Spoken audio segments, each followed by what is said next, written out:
ഇപ്പം നമ്മുടെ ഒരു കോച്ചിങ്ങും ഉണ്ട്, അല്ലെങ്കിൽ നമ്മുടെ കോച്ചിങ്ങിന് വേണ്ടിയിട്ട് അവർ വരികയാണെങ്കിൽ, ഇപ്പം ഞാൻ പറഞ്ഞപ്പോൾ മേഡം ആയാലും ഇതുമായി ബന്ധപ്പെട്ടിട്ട് ഒരു മൈൻഡ് പവർ കോച്ചിൻ്റെ അടുത്തേക്ക് അവർ എത്തണമെങ്കിൽ ആദ്യം അവരൊരു പ്രിപ്പറേഷൻ എടുക്കണം.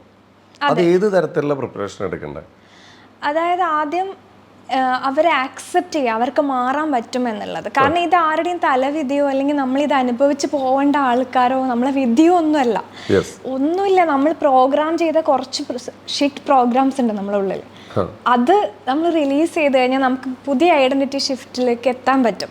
അപ്പം അത് വരുന്നത് നമ്മുടെ പേരൻസിൽ നിന്ന് വരാം. അതായത് നമ്മളെ ഫാദറിൻ്റെ ഉള്ളിലുള്ള കാര്യങ്ങൾ, മദറിൻ്റെ ഉള്ളിലുള്ള കാര്യങ്ങൾ, ancestral trauma, generational trauma, childhood conditioning, past experience, past life trauma, ഇതൊക്കെ സം ടോട്ടലാണ് നമ്മളെ ലൈഫ് എന്ന് പറയുന്നത്.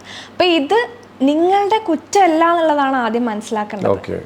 അപ്പോൾ അത് മാറാനുള്ള സംവിധാനം അല്ലെങ്കിൽ ടെക്നിക്ക് അല്ലെങ്കിൽ അങ്ങനെ ഒരു ഹീലിംഗ് പ്രോഗ്രാം ഇവിടെ ഉണ്ട് എന്നുള്ളത് വിശ്വസിക്കാം.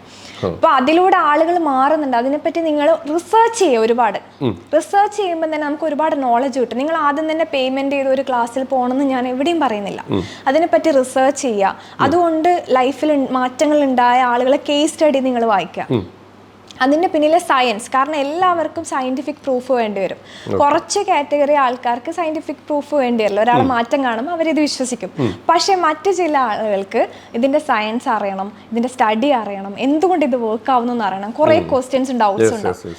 അതിനുള്ള ആൻസർ ഒക്കെ നിങ്ങൾ കണ്ടുപിടിക്കുക. സ്വന്തം ChatGPT ഉണ്ടല്ലോ, റിസർച്ച് ചെയ്യുക. റിസർച്ച് ചെയ്തതിൻ്റെ വീഡിയോസ് കാണുക. എന്നിട്ട് ബോധ്യപ്പെട്ടാൽ മാത്രം നിങ്ങളത് അപ്ലൈ ചെയ്യാൻ തുടങ്ങുക.